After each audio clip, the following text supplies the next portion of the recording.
208 పరుగుల భారీ స్కోరు చేసిన విజయం కోసం చివరి బంతి వరకు కోల్కతా జట్టు పోరాడాల్సి వచ్చింది.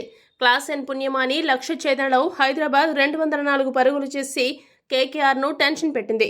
ఇక ఇదే విషయమై కేకేఆర్ కెప్టెన్ శ్రేయస్ అయ్యర్ మాట్లాడుతూ కీలక వ్యాఖ్యలు చేశాడు.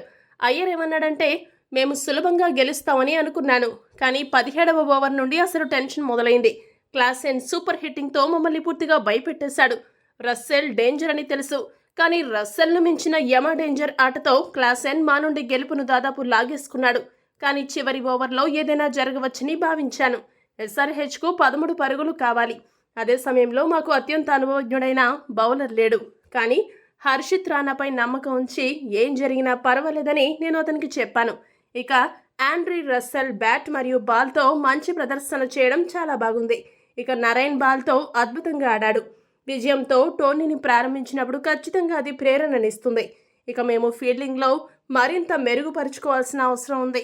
ఏది ఏమైనా ఈ మ్యాచ్ ఇంత థ్రిల్లింగ్గా సాగడం చాలా ఆనందాన్ని ఇచ్చిందని అయ్యర్ పేర్కొన్నాడు. ఈ వీడియో కనుక మీకు నచ్చినట్టయితే లైక్, షేర్, కామెంట్ చేయండి. మరిన్ని స్పోర్ట్స్ అప్డేట్స్ కోసం మా ఛానల్ను సబ్స్క్రైబ్ చేసుకోండి.